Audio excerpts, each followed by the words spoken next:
When do you know it's time to leave your team, find a cheaper broker, or become a broker yourself? So I think this is a question that will apply to everyone because we all go through these thoughts, right? Or I guess a lot of people will go through this throughout their real estate career.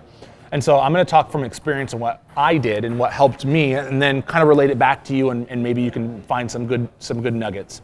So the first thing was I was with a company, a really well-known brand, a big franchise, and I knew that I was maxed out at an 80-20 split. And they were also taking a franchise fee from the top. I don't remember the exact amount, maybe 4 or 6%.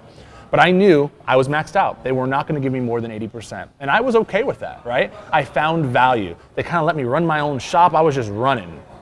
At one point, it became that, guess what? I outgrew it because I said, I want to now build a team. I want a team because I can only show so many buyers and go on so many listing presentations, right? I need a team to help me out. And so at that time, this franchise didn't have a model that supported a team. And so for me, it was a really easy decision and a hard decision. It was an easy decision to say, if I want to go to the next level, which is my big goal this year, I'm handcuffed, right? I'm handcuffed because I don't have a model that fits for the team I'm trying to build.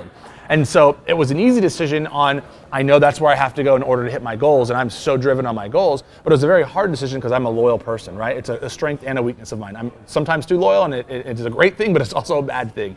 And so what I found was my loyalty was holding me back. When I really found my goal and my why, guess what? It was real easy to say, I love this brand, but I have to do what's in the best interest for me and what I want for my future, and so I moved. And so for me, that was my transition point. Now, when I moved to this other brand and I had a team and I built up my team, it was great. But guess what the next progressional step was for Tyler at the time? I want to open my own brokerage, right?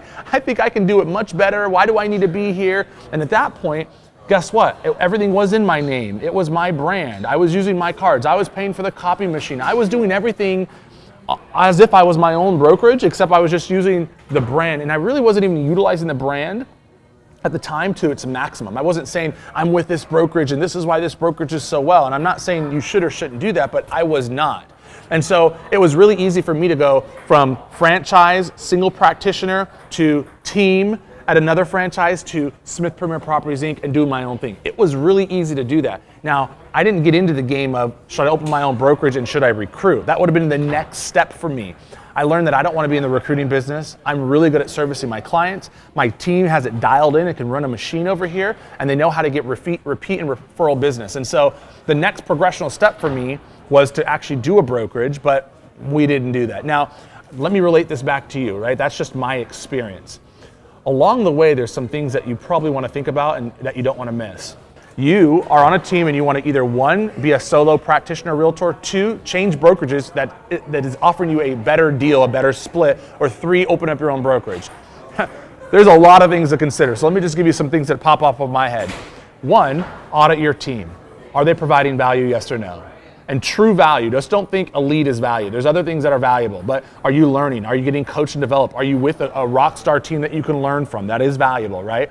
Are you truly getting value? Now, if you're not getting value, then yes, it probably is time for you to leave the team and be a solo person because you can probably get a better split. You're not giving a piece of your pie to the team, and the team's not really contributing to your value or to you. So it would make sense for you to leave at that point, right?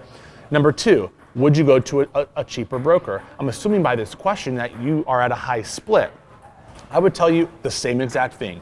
Audit the brokerage. Are you getting great information from your broker? Do they have a marketing team that can help you?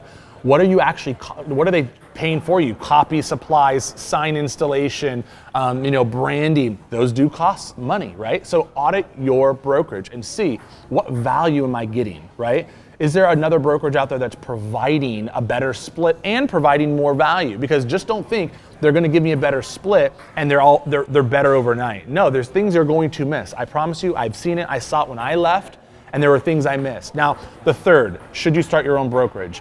I'm assuming, again, you're asking this because if you think, hey, if it's my own brokerage, I'm at 100% split. Don't get confused here.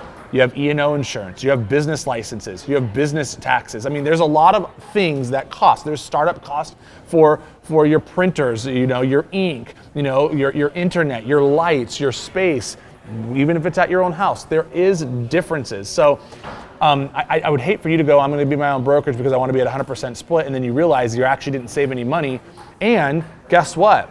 You got to network with other agents and get motivated by your broker and ask questions that you didn't know the answers to, and not wait on an 800 line from the association for an attorney because you don't have in-house counsel that you can go talk to. There's a lot of different things that are payoffs, and I think you have to weigh them all. And so I'd be a fool to tell you what you should do other than share my experience and then give you some helpful tips to help you make the right decision.